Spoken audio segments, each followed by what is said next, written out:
And a pleasant good afternoon, everybody. We welcome you to downtown Oklahoma City, to the Oklahoma Contemporary Arts Center, the site of today's introductory press conference for the Thunder's 2024 draft class.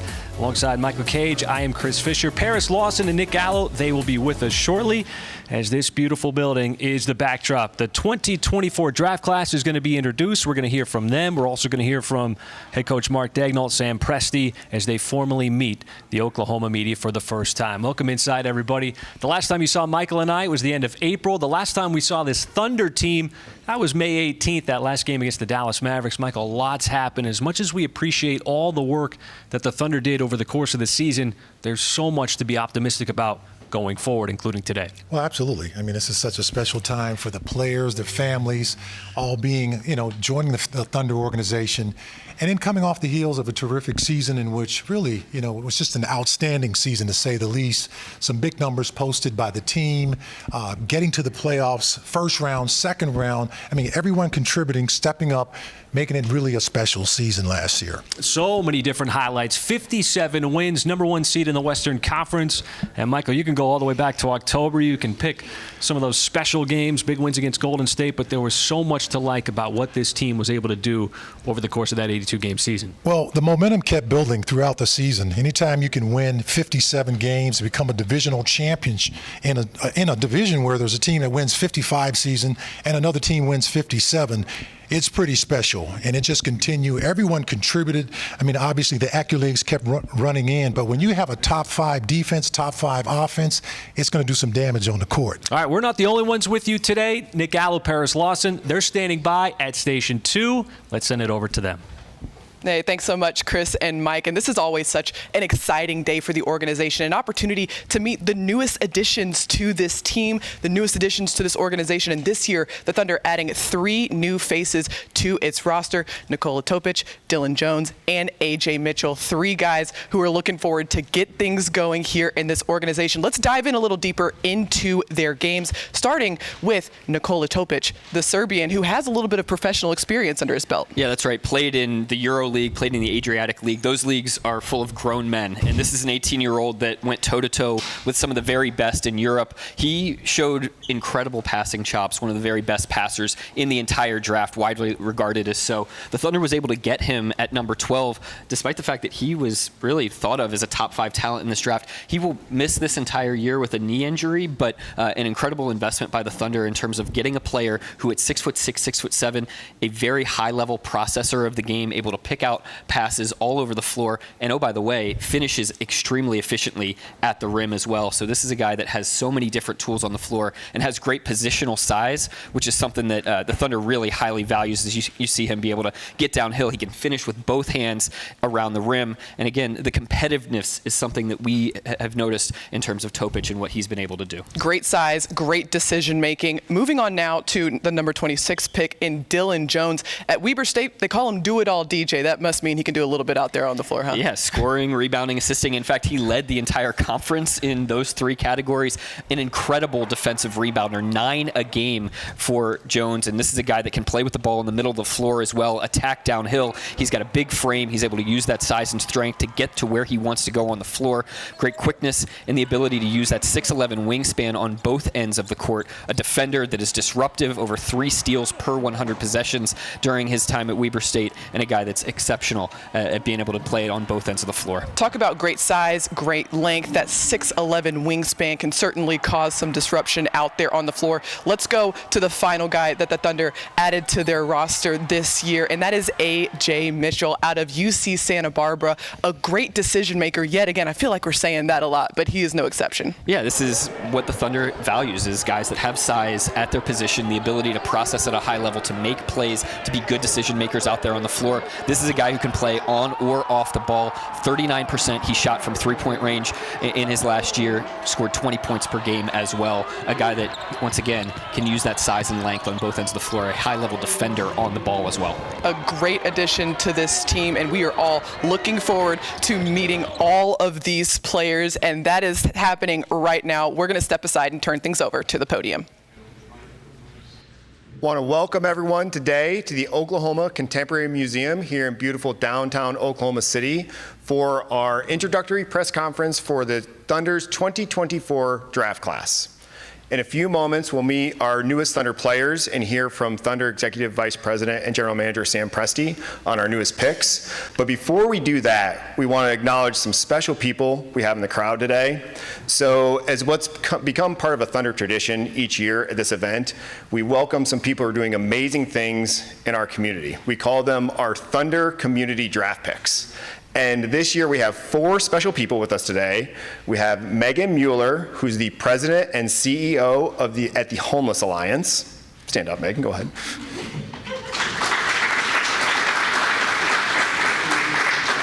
We have Salvador Ontiveros. He's the CEO and president of the Latino Community Development Agency. Stand up, Salvador.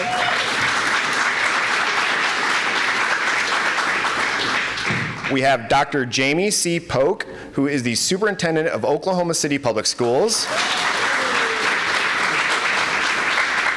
And our last Thunder Community Draft pick this year is a special person that we have with us today.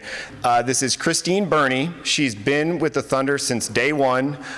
She's been amazing for everything we've done in the community with programming, with the people. She is an absolute star in her role and a star in community. She is retiring this summer from her position as the Vice President of Engagement and Community Relations, along with being the director of the Thunder Cares Foundation. And so we're going to miss her dearly, and she is our last Thunder Community Draft pick. So stand up, Christine.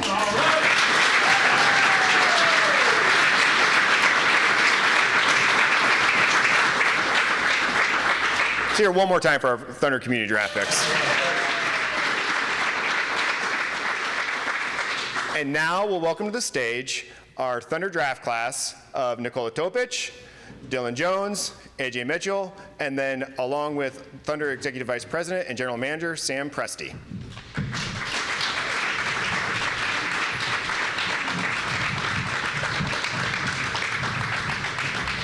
Sam will have some opening comments here, and then we will open it up to media for questions. Good afternoon. Just want to thank everybody for being with us. Again, just want to echo our appreciation for our community draft picks as well. Special recognition for Christine, who be on the lookout for her next bestseller. She's a talented author. And we're very, very grateful for all of her contributions throughout the entire time that we've been in Oklahoma City. These days are really exciting. It's a tremendous honor for us, and we're really excited to welcome our new players to the community. We're really excited to welcome their families, their friends, their representation, everybody that's had a huge influence on their lives to get to this point. Nikola, Dillon, and Ajay all come from different places. They have traveled different paths, but now, as we get to this point in their careers, they also know that this is just the beginning. And for that beginning to take place in Oklahoma City with the Thunder gives us tremendous honor. It also is a responsibility for us. We take that very seriously. And I'm truly excited to see how they work and develop and pursue their potential with Mark, the rest of our coaching staff, and our entire organization as we commit with them to finding the best versions of themselves. And I think they're going to be impactful people and players for Oklahoma City and the Thunder for many years to come. So with that, if we could welcome them one more time.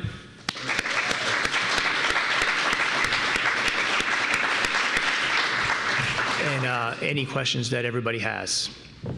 Please raise your hand, all of you.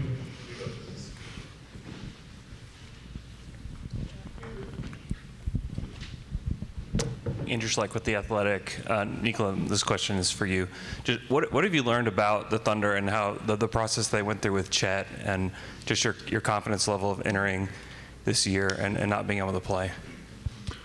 Yeah, I mean, I'm really grateful that I'm here with this great organization. I heard many good things about them from their best player, Vasilij Micic. We talked a lot, and he told me just only the best things about these organizations, and I'm really grateful that they have experience with Chet, who didn't play his first year, so we assume that that will be the case with me. So I'm really grateful for the opportunity, and I'll try my best to do my best and to be the best version of myself. Joel Lorenzi with the Oklahoma back here. Nikola, this is for you.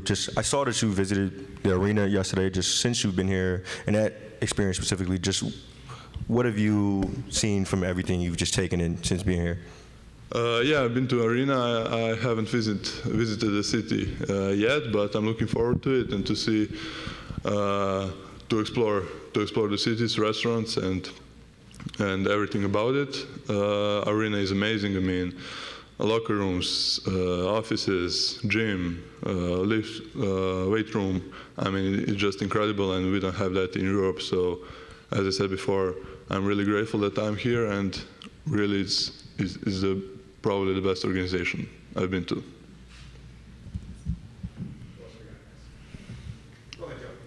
Joe Masato, the Oklahoman. For Ajay and Dillon, you guys are both throwbacks in a way in that you spent 3 and 4 years at your respective mid-majors. Talk about that commitment, and also, maybe I'm sure you had offers to go to maybe bigger schools. Like, why did you want to stay at each of your respective schools? I think for me it was just loyalty. Santa Barbara was the first school to believe in me. I started talking to them when I was 16 and always felt like I wanted to give back to them. So every year have the same mentality of getting better as a person, getting better as a player, and like trusting them because they believed in me. Yeah, I'm similar to AJ. I think for me, it was just all about the different things that I valued when I decided to make the decision to go to college and go to Weber. So as things was happening and unfolding for me, I didn't, move off my square of that. It could have been very easy of me to, do things differently when the opportunities presented itself. But, when I chose to go to college, I wanted to be in a good situation, good school, focus on player development. And, if I did that, I would be right where I want to be. And as that was unfolding, I didn't, move off that, when it could have been very easy to. So, I valued that, and I thought that was important, so that's what I did. And just to follow up, Sam, I know you've drafted, guys that have gone one and done or who have transferred, but their path specifically, like, do you kind of learn anything about a prospect for a guy who sticks it out at a mid-major for that long? Sure. I think we've said this for many years, and sitting at this table for each draft, we always talk about the fact that we draft people before we draft players. And every single person has their own path, as I was alluding to earlier. They have their own journey, their own experiences. They've had to make their own choices. No one's the same. I think the consistency of those choices tells you a lot about the individuals. I don't think there's one way to do it, but certainly with these two guys, they've been very focused. I think they've been very diligent. They have made steady progress in each place. I don't know if that progress would have been as steady if they were bouncing around all the time. And so I think the biggest commonality with both of these individuals is they have great maturity and they have great focus. And I think they said before, they have the ability to stick with things, even in the good and the bad, which are good signs in terms of just people in general. This is for Dillon and AJ. What particular skills, the fact that you did spend so much time in college, what skills do you think you improved on from your freshman to where you are now that got you to this point that you think impressed the Thunder and other NBA teams? I think for me, just developing my IQ and playmaking. I think also getting stronger. I think as a freshman, I was 170 pounds, and then every year getting stronger and bigger, and being now at 200, I think that was a big jump. But then on the basketball court, it was definitely just playmaking, being able to make plays for myself, for my teammates, and making the right read.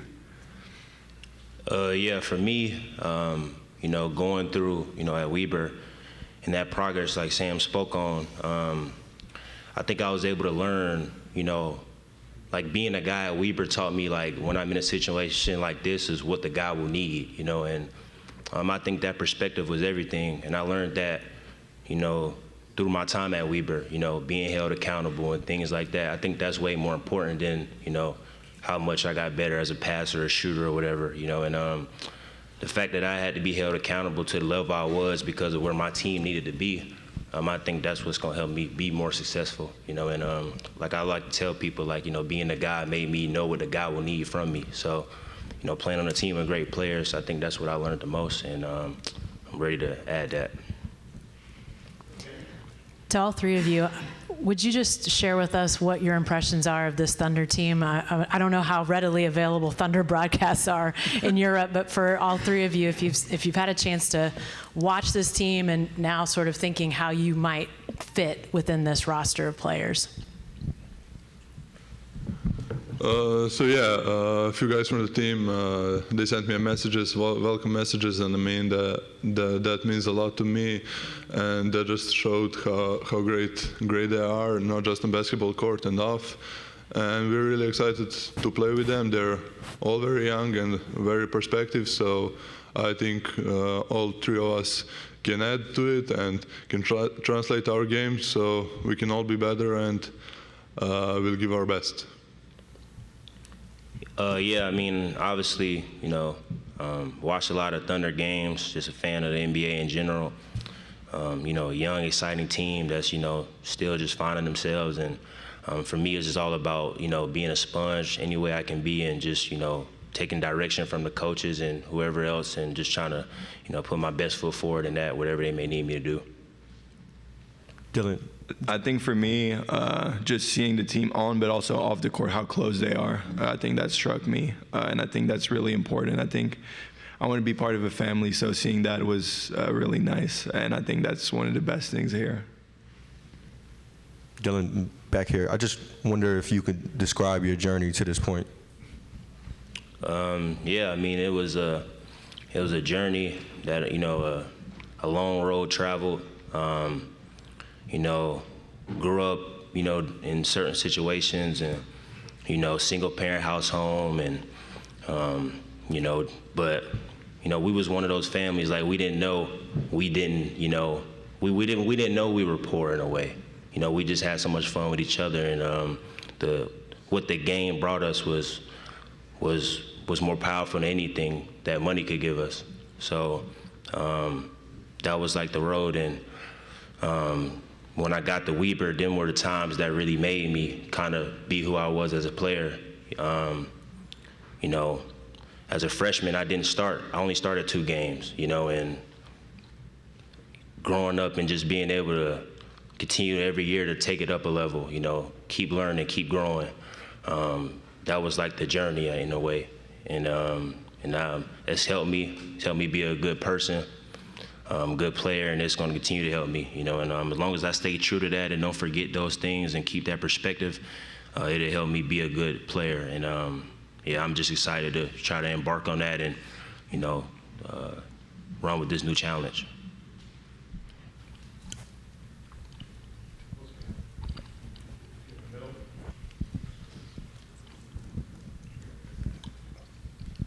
Hi, I'm Gracie Rawlings with the Oklahoman, and my question's for you, Dillon. You went to the Combine last year and kind of, you know, decided to go back to Weber. What did that year kind of do for you, like full circle, to kind of get drafted in the first round? It did a lot. You know, you grow up wanting to play in the NBA as your goal for forever, and for me, that was the closest I ever had been at the Combine last year, you know. I was in the jersey with the logos in it. I was doing workouts, and it was, you know, everything you wish for. And, you know, I turned it down. And it was, at the time, it was like the toughest thing I've ever done. But, you know, I think, you know, talking to my brother and things like that, just the person I was, I knew what it would do for me. I would do anything it took to get back in that situation. And I think that was the most important part. You know, my brother told me something that really made my decision last year. He was just like, you know, you could probably run up and down the court and, you know, be in the NBA and just say you in it, but like, what does that do for you, you know? And your goal shouldn't be to make it. He kind of switched my perspective as I was going through it. He was like, your goal shouldn't be to make it, your goal should be to stay. And I think going back to school and learning another year and, you know, igniting that fire of me looking my dreams in my face and then having to take the step back and, you know, do what was best for me. it created a different person. I don't know how else to put it, and I think that's the biggest thing it did for me, and I think it just worked out how it was supposed to. Yeah, Andrew Schlecht with The Athletic. Dillon, can you tell us a little bit about how you see your game fitting with this group? You have a pretty unusual game for a player your size.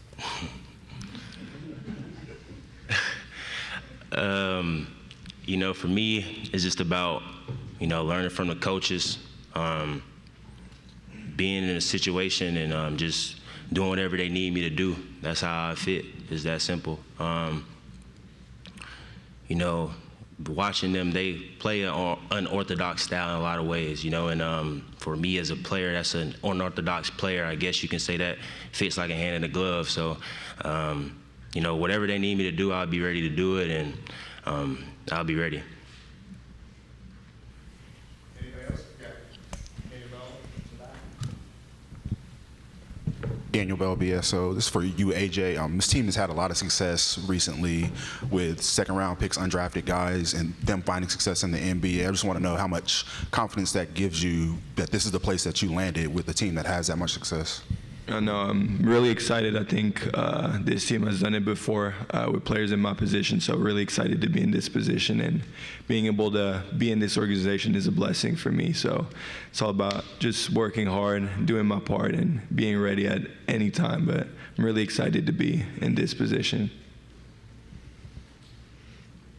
Any other questions? No other questions from media? Go ahead. Yep. Yeah. Great. Holden Gruzmark, KFOR. For all three of you, I feel like maybe Thunder fans aren't super familiar with a lot of your games. What's one thing about it, you know, you as a player that you think will really stand out to fans? For me, I'm just that I'll play hard, give my 150% for every ball, every possession, every defense, and just do my best to win. I think my toughness and my ability to just go through anything, and you know, the things that seem hard for people that don't want to do those things, those are the things I love to do. So whatever that may be, that's just kind of how I would describe myself.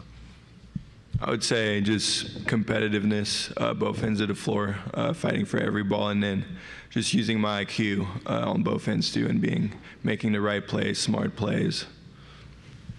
Sam, you've talked a lot about how, you know, height doesn't necessarily depict defense and effectiveness does. How do you think that Dillon ranges defensively and kind of scales up on that area? Well, I mean, he's a unique player, obviously, to be able to do a lot of the things that he does. But one of the things about him is he's 6'6", he has a 6'11" wingspan. And that's helped him become, you know, an elite rebounder for consecutive years in college. And, you know, he has a physicality to his game.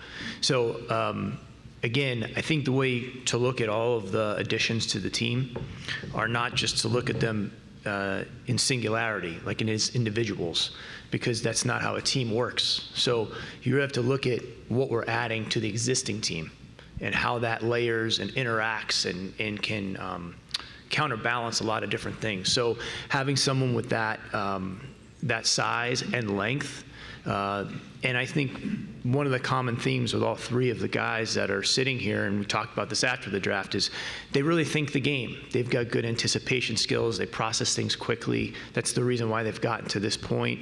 And you combine that with some of the physical traits I described with Dillon, and it's definitely part of why he's been so good on the board and the ability to make decisions with his height as well. That would be the case with the other guys as well. AJ, obviously you're super impressive with the ball in your hands, navigate pick and roll very well. You've talked about your IQ. Also a good three-point shooter. I think 75-80% of your made threes in college were assisted on, which would lend to believe you could play off ball as well in the NBA. Can you just talk about how you think you would fit in both guard positions at this level? Yeah, no, I think for me it'll be really, really interesting and really fun. I think being able to be on the ball but also off the ball. I think especially coming into the NBA, you're going to be a lot off the ball as a young guy. And being able to make the best decisions off the ball, being able to read defenses off the ball is going to be really important for me. And really excited to see how that goes. But it's going to be fun. Hey, Sam, could you just talk a little bit about the efforts to get the last two guys sitting at the table, you made some deals, packaged some stuff, just the desire to get in those spots to get those two guys? Sure. Throughout time here, we've always done everything we can to move up the draft. That's something we've done every year. So, if we're picking 12, we try to get to 11. We try to get to 10. If we're picking, in some cases, we didn't have picks. We're trying to get in the draft and then see if we can work our way up, just because we really try to follow the board the best that we can. With respect to this particular year, we have such a talented group of people that work, that I have the privilege of working with, that are very creative and very thoughtful. I mean, there's like 10 people that go into the decisions to get into these positions to select the players. And you have a group of people that I heavily rely on that are focused on personnel. So you kind of take all these different skills and talents, combine them together, and you kind of get a bit of a strategy as to how we do that. But you try, and in this case, we were successful both times. There have been a lot of times where we've tried and we haven't been successful, but these situations worked out for us. The players that we wanted were there, and I'm really excited about it, but philosophically, we're always trying to maneuver and move ourselves up there, and some years are different than others. Nikola back here. Just want to ask a question. You mentioned with Chet just sort of some of the encouragement that you get of like he's been through a similar situation. Have you had the chance to talk to him or Nick Collison, who used to play here, who's part of the organization, who went through something like that as well? Not yet, but I'm sure in the next few days I'll be able to talk to them both. Yeah, Chet's actually coming back for when we begin summer league practice. He's going to be in for some of that, so I think those guys are going to have a chance to spend some time together at that point in time.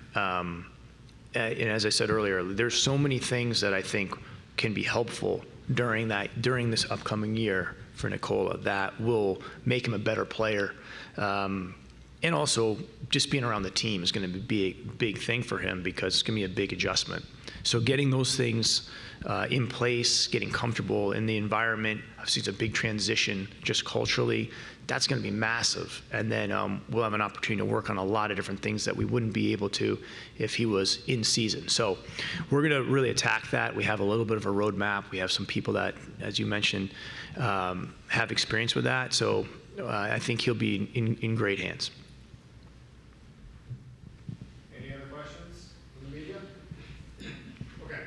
The next thing we're going to do, we're going to take some photos with Sam and our newest Thunder players and their jerseys, as is tradition. Thank you. Photogs, get yourself in position. We're going to do it in front of stage. What we're going to do, we'll do it as a group first, and then Sam will take photos with each guy individually, okay? After this, we'll go to the back, and we can break out in scrums, okay?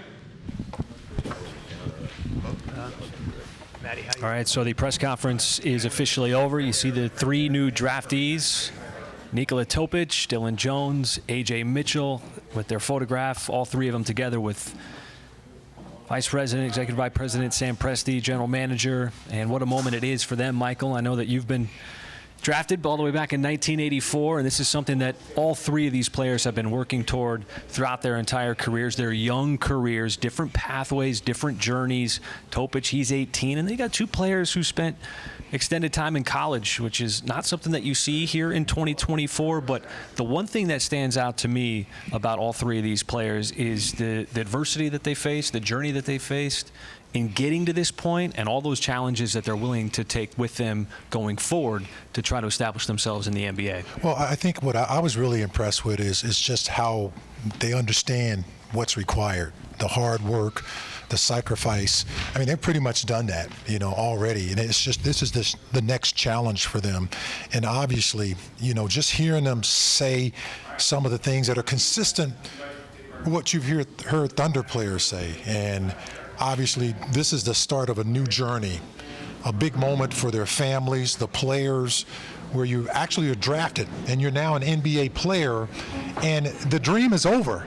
And now you start dreaming about what I do from here, and that's where it becomes really special because you join another group of guys who have made that same journey. Yeah, these guys are just starting their NBA careers. That's the remarkable thing about it. You hear them hey, look, I want to be in the NBA. Dillon Jones saying, I want to be in the NBA for a long time. I don't just want to get to the NBA. I want to be there for a long time. One of the reasons why he came back, Ajay Mitchell, he was dedicated to staying at UCSB because he felt like he was going to be a better player in the long run that was going to prepare him better for the NBA. Nikola Topić, young player, 18.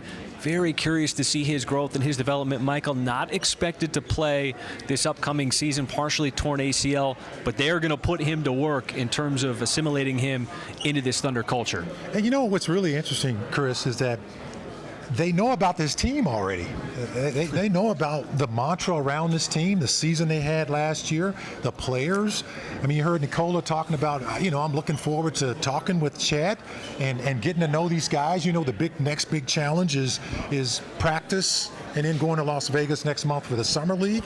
Where you start really meeting these challenges and understanding what is, the actual on-the-ground experience of being an NBA ball player. All right, we're going to get into some individual player interviews, so let's send it over to Paris Lawson and Nick Gallo. They have Nikola Topić. All right, thanks so much, Chris. We are now joined by the number 12 pick in this year's draft, Nikola Topić. First of all, welcome to Oklahoma City. I'm just curious what the last 72 hours, the last 3 days have looked and felt like for you. It was chaotic. Obviously the draft, then tomorrow morning flight here. Yesterday got some rest, some needed rest, and then today, tomorrow, explore the city. Explore the restaurants, city, culture, people, and yeah, I'm excited. There's so much coming at you, becoming an NBA player for the first time, but I know your dad was a professional basketball player. Has there been maybe a little bit of insight that he's been able to provide to you as you've been able to kind of get started on this journey? Of course, not here. I mean, he's by my side since day one, since I became a basketball player, so it's advices from a way time ago, so nothing special now, just continuing that same way, same relationship with him. Now, we know you won't be able to play immediately upon getting here, but what's it like coming to a team and an organization who you know has been through this before, had players who have rehabbed through injury through their rookie season? How comforting is that for you? That means a lot. I mean, I'm really grateful that I'm here, especially with the Chet Holmgren situation, so they know what they're doing and they have one of the best medical staff in the league, so I'm really excited and I'm sure I'm in good hands. You're obviously very well known for the passing, for the finishing with both hands, the size for your position. But one of the things that General Manager Sam Presti and some other Thunder staff have said about you is just your competitiveness. You were playing against grown men as a 17-year-old over there in Europe. Tell me about maybe that aspect of your character. I just want to win, and that's it. Just competitive for every ball, every possession. Try to give my best, my 150% for everything, and that is just me. That I was born with that. That's it. For a lot of our Thunder fans who might not be familiar with EuroLeague basketball, you started playing at a very young age over there. What was that like for you, integrating into a professional league that we know is pretty intense? Of course, when you're in Europe, and my dad played in EuroLeague, and he was always like, that's the toughest league in the world, and obviously the dream is to play there. And when I did, it was very different, very physical, very different. The court is smaller in the Europe than it is here, and big bodies. The players are in the league for so long, and they know each other, they know how to play. Coaches are along, so it's really a hard league to play in. Yeah, you mentioned the difference in just even the layout of the court. How excited are you to be able to play on an NBA floor, just the space that opens up for you to be able to create and find those passes? Obviously, you have such talented teammates that eventually you'll get to play with, and your ability to find them, I'm sure, is very exciting to you. Yeah, it's so exciting to just play in the NBA, just to step on that court. I mean, it's obviously one of the childhood dreams coming true, and I'll do my best. And I'll try to be the best version of myself, for sure. One of the skill sets that Sam Presti has pointed out about you is your facilitating, your passing, your ability to see the floor. Where did that come from for you? Just reading the game and making the right reads. I mean, obviously, if someone's open, of course I'm going to pass in the ball, and I have some talent, and for that also, but obviously just making the right reads and right choices. You mentioned up there on the podium that some teammates have already reached out to you. What did that mean to you? Who were some of the guys that reached out to you? And I don't know, have you starting to feel the Thunder family love there? Yeah, of course. I felt like home. I mean, when they texted me, obviously the Jalen Williams in the draft, I mean, he stood up. I mean, that means like I'm accepted them and I'm welcome to the family, and that means of course a lot. So thanks to them, obviously. You got that big hug there in Brooklyn. Yeah. Big thank you to all of them for sure. And then now going through this with your fellow draftees as well, what's it like going through this with 3 people up here at the stage at one time, getting a chance to know them too? Yeah, it's great. I mean, we went basically through the same thing. A lot of hard work, and this is just the reward for that. I mean, it's great when you see it paid off, and this is just the beginning of new life, new story, and we're all just really excited and really happy that we're here. Yeah, we are all excited that you are here with this organization as well. Good luck going into this offseason. All right, let's send things over now to Fish and Cage, who are standing by with Coach Daigneault. 2-1. All right, thank you, Paris. We know today is about this new draft class, but we have a very special guest with us. Somebody who we don't get to talk to one-on-one very often on the air, Mark Daigneault, head coach. Mark, we haven't talked to you since May 18th. I feel like that was the last Thunder game. So my first question is about you. What have you been doing with your time, and what's been the priority?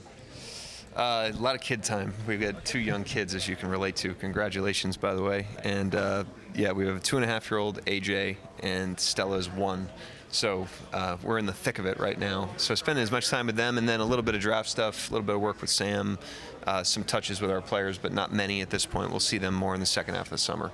What is the coach's mentality when you get 3 new players like this? You're going to bring them into your program. You're going to try to get them as familiar as possible. But we know there's the scouting. We know there's what the players do. What is, in your mind, your role in getting them involved as best you can? Yeah, I mean, I'm obviously aware of them. The staff will be aware of their strengths, reasons we drafted them, stuff like that. But then it's really about like open-mindedness, you know, getting them into the fold, getting them kind of to understand the big principles and values of the program, but then just letting them exist and seeing where they start, just establishing a baseline with Summer League and with their early days here, just so we understand their starting point. And then from there, we can go into the fall with a developmental plan. But we try to be like all eyes and ears at this time of year. Mark, you know, having the kind of year you're coming off of last year, what's the biggest challenge you think moving into the next season? As you just mentioned, bringing in 3 new players and in the existing, you know, group you have. Yeah, I think the challenge every year is for the whole to be better than the sum of the parts, and I thought we really did a great job of that last year. I thought our team was better than its parts. We made each other better. We played together, competed together on both ends of the floor, but that can never be taken for granted. So our guys are working really hard right now. They're all going to come back better after a summer individually. Their bodies, minds, games will be better, but we have to blend that together as we've done in the past, and that'll be our challenge this season. What is it, Mark, about these 3 players that you've seen that stands out the most, that you're looking forward to getting them on the court, that you're looking forward to seeing? What is it about these 3 guys specifically? Yeah, I think, you know, our locker room has a kind of a like-mindedness around, you know, professionalism, the way that they do things, the way that they attack the program, and then how we compete on the court and how we compete together. And the guys have really taken great ownership over that. And these are guys that I think will be energized by that. I think they kind of speak that language to begin with, and then I also think they'll earn very immediate respect among the guys because of the way that they are. And so that's how you build momentum in the environment, especially in the locker room, and I'm excited to see these guys in the fold. Mark, when you have the kind of season, again, like I talked about, as you did last year, going into the next season, do you say this is where we pick up where we left off, or do you just say we're at 0-0, we start all over, this is where we're going to build from? What's the process with that? To just you know, wipe it away from our minds would be foolish. You know, there's a lot of wisdom that we can carry. There's a lot of experience that we can carry, and there's a lot of confidence we can carry from last season, and we want to bring that stuff forward. But after that, we got to get back to the bottom of the mountain. You know, we're starting over just like every other team. Every team is truly 0-0 at the beginning of the year, and we have to start building together, and that's what put us in a really good position last year. And if we want to be in a really good position again, that's what we're going to have to do. All right, Mark, thanks for your time. Enjoy the rest of the family time. Yeah. Are you going to go to Paris for the Olympics? Same, no Paris for me. All right. I'll see those guys out in Vegas. Well, maybe I'll see you out in good. Vegas too then. All right, have a good rest of the summer. Let's send it over to Thanks, Paris. Mark. Thank you so much, Chris. We are now joined by the 38th pick in this year's draft, Ajay Mitchell out of UC Santa Barbara. Ajay, welcome, congratulations. Just how are you feeling right now being a part of the NBA now? I'm super excited. I think for me, it's like it was a dream since I was a kid, so really excited and really excited to be part of this organization. Had a great conversation with Coach Mark, with Sam Presti, and really excited. Their philosophy and how they see things was really amazing to me, so really excited. You mentioned this being a dream since you were a kid. Does your dad being a professional basketball player have something to do with that? And kind of how great has that relationship been in terms of pursuing this dream? Oh, no, I mean, since I was a kid, I saw him play, and I always felt like I wanted to be a professional basketball player, so he definitely played a big role in that. And then just like following my career throughout this point was really huge, and then him giving me advice about everything about basketball was really important. One thing that I know Thunder fans really appreciated was hearing you say how close this Thunder team seems on and off the floor, and you wanting to be a part of a family. Just what did you notice about this group from the outside looking in that made you really appreciate that? I mean, I think a lot of fun moments, especially like interviews where everyone's just like barking and stuff. Like I feel like that's really cool and that's really fun, and I feel like they have a great chemistry, and feel like I really want to be part of that. So I think it'll be fun. It'll be cool. You're a guy that is comfortable playing in a lot of different positions out there on the floor, both offensively in terms of on and off the ball, defensively on and off the ball. How do you feel like that plugs in just with this very versatile Thunder team that seems to be pretty positionless? Mm-hmm. I think it's important, especially with a team that's positionless. I think me being able to play at different positions on offense and defense is going to really help me. So really excited to get to work and do that for sure. One thing we heard from Coach Daigneault and General Manager Sam Presti is that they really value guys who can make great decisions with the ball. Having drafted you, what's it like knowing that you're with an organization who values those things that you bring to the table? I mean, it's really important. I think I remember at my workout we watched film with Coach Mark and Sam, and just seeing how they see the game and how I see the game felt like they can really help me become a better decision maker. So I'm really excited about that, and it feels great to know that I know I can make great plays and that they value that. So it's amazing. And I think you probably noticed it from watching them last year, just a level of competitiveness to this team. This is a team that over the last few years has had more comeback victories than any team in the league. How does that fall in line with you as a player? Because everything that we read and hear says you're a dog too. You're a guy that gets after it. Yeah. No, it's exciting. I think competitiveness is so important, especially at this level. And for me, it's always been part of me. I think, especially coming from a mid-major school, always had that chip on my shoulder, and I'll keep having that chip on my shoulder now too, because I'm a young guy, new guy, second round, so really excited to show my competitiveness. One more thing for you. This is just something that we found interesting doing research growing up in Belgium. French speaker, and you're going into a locker room with some other French speakers in Lou Dort, Ousmane Dieng. Does that excite you? Oh, no, it's exciting for sure. I mean, being able to speak French is going to be cool, and I think especially even like on the court and stuff like that, it could be pretty dope. So it'll be cool.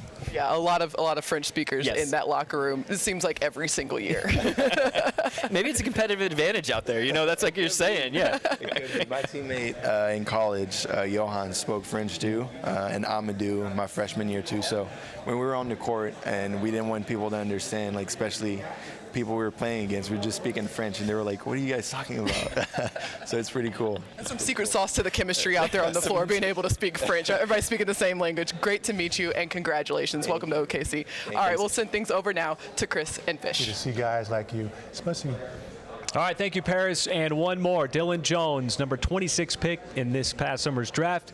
First of all, Dillon, congratulations. How did it feel to have your name called on draft night?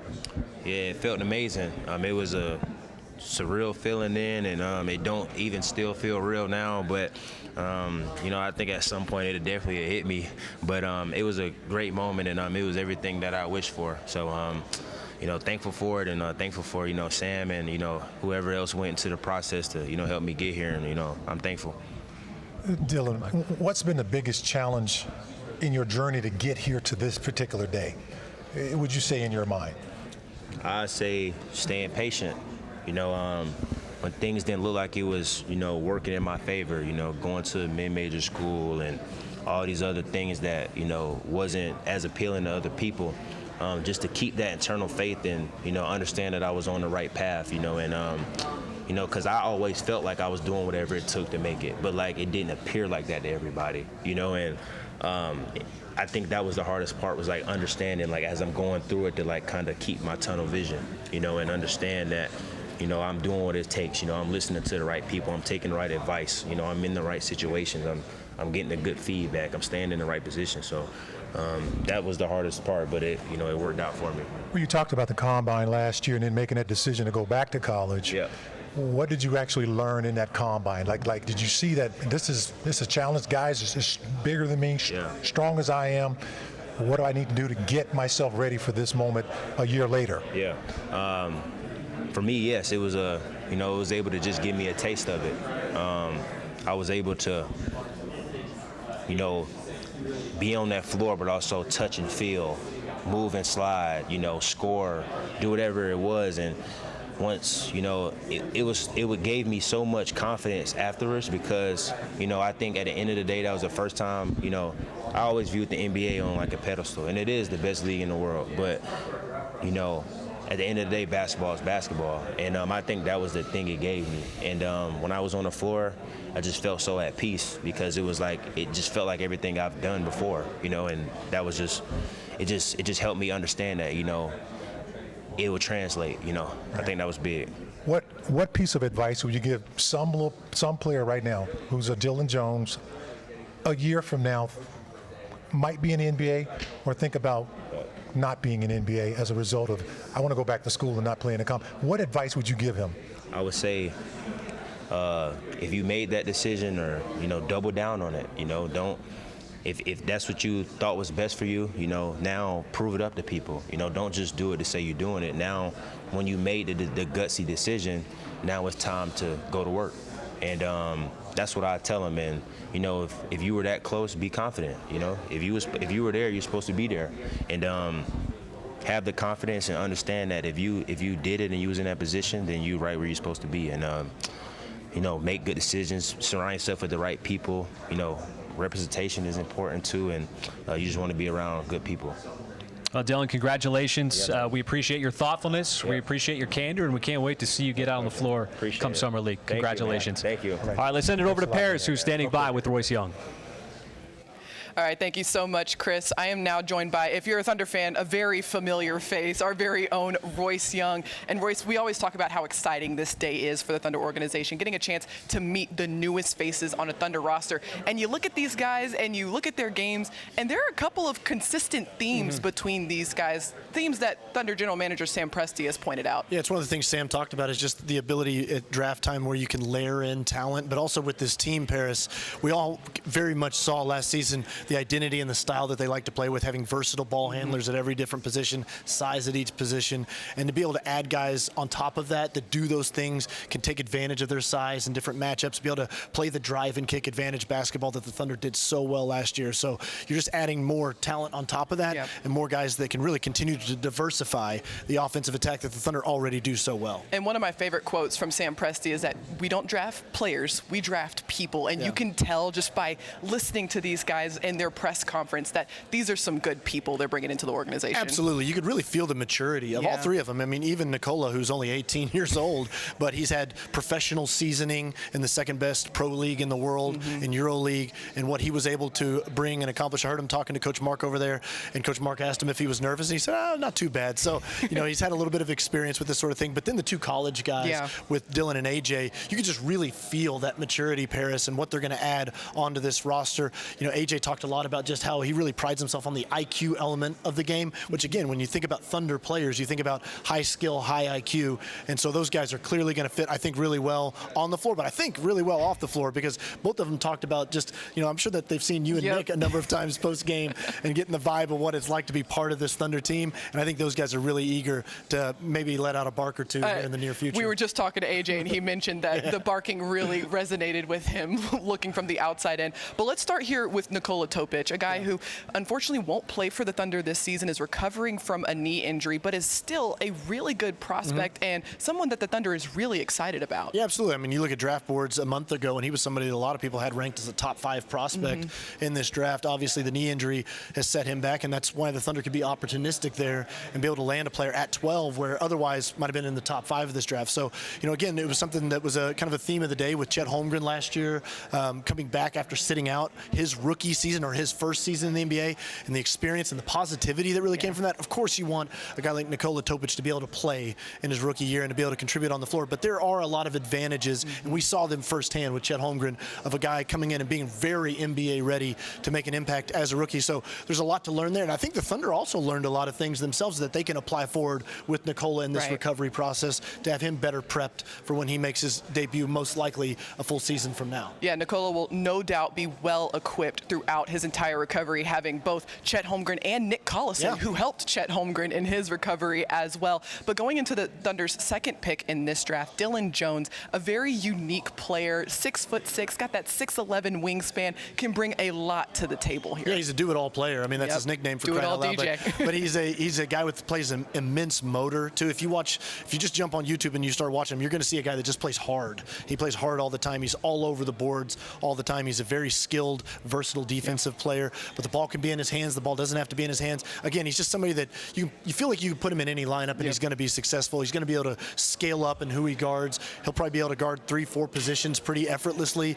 in the NBA. But also, I think just the mentality, Paris, that he has. He had a great line where he was just talking about a conversation that he had with his brother about you don't want to necessarily be the guy. You want to learn how to play with the guy. And I think that having that type of mentality is such an incredible, again, mature thing to feel, because all these players, when they come in as a first-round draft pick especially, they have career ambitions. But he's somebody that is already thinking about, how do I help my team? And he knows what kind of team he's stepping on. He's got a lot of accomplished players, 57-win team. He's looking forward to how he can help this group, less so than how he can help himself, which I think is really impressive. So much maturity already from the outset from Dillon Jones. And speaking of maturity, the last guy I want to get your opinion on, Ajay Mitchell, coming out of UC Santa Barbara, a really quick-witted kind of guard out there on the floor. What stands out to you about this guy and what he brings to the table? I feel like if you didn't know any better and you just walked in this room, you would think that he was like one of the Thunder's assistant coaches. Kind of. Because he kind of talks like one, doesn't he? He does. He has a maturity. He's well-spoken. He really, you can feel the intelligence that he has when it comes to the game of basketball. And again, like we talked about earlier, Paris, I think he really prides himself on reading and understanding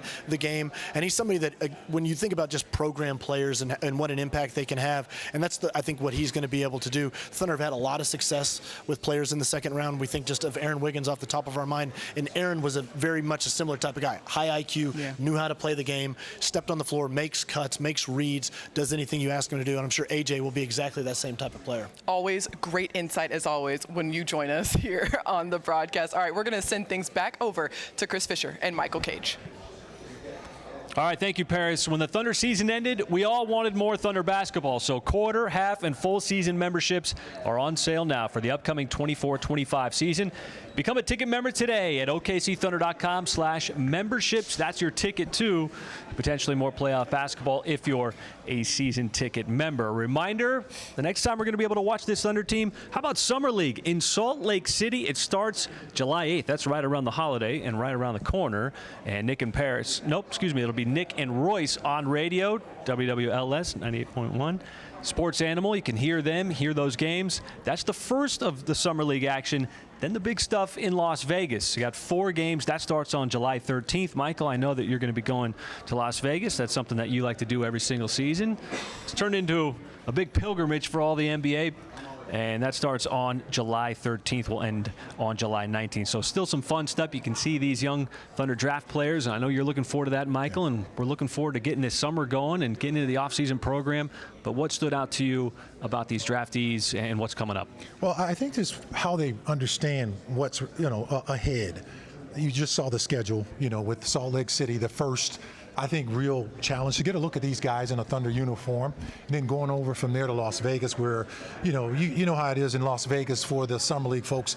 It is crazy out there. It's like everybody. It's almost like some kind of big, huge summer fest of basketball. You see like a convention, exactly, basketball convention, for lack of a better word. And there's everybody there, so they'll get a chance to really get a big sample size of NBA life. Maybe in Salt Lake City it's a little bit quieter, but in Vegas, it's just really open season in terms of the exposure. You got the international media there. Everybody, it's a big chance for those guys to really get out there, get on that world stage, and get their careers, prepared for training camp. But more importantly, back to answer your question, I really like what the guys were talking about. I mean, they seem very humble, very knowledgeable about what's up ahead, and the confidence they showed in really just saying, look, I this is what I can do. I like what Dillon Jones talked about. I had to make a decision. Should I go to the NBA or not? He chose not to. And he put himself in a better position today. Nikola, I thought he was really calm and just saying, look, you know what? I like this organization. I like this team. And I can't wait to meet Chet Holmgren. And so that kind of camaraderie, you can tell that these guys have it. Obviously with Ajay, he's one of those guys who's really, I thought he was really just very calm, cool, and collective with his answer, very thoughtful, which was consistent with the other two guys. And it really made for a delightful afternoon here. All right, have fun in Vegas. All right. Sets up for a very fun summer league, setting up for a fun Thunder season coming up starting in October. But we thank you all for being with us here this afternoon as we got to meet the 2024 Thunder draft class. And what a day it was, a day for them to remember. It's been a weekend for them to remember, going back to draft night in Brooklyn. For Royce Young, Nick Gallo, Paris Lawson, Michael Cage, I'm Chris Fisher saying so long here from downtown Oklahoma City. So long from the Oklahoma Contemporary Arts Center. We thank you for being with us. Tune in to Summer League. It is right around the corner. The next time you're going to be able to watch this young Thunder squad. Thank you so much for watching. We'll talk to you then.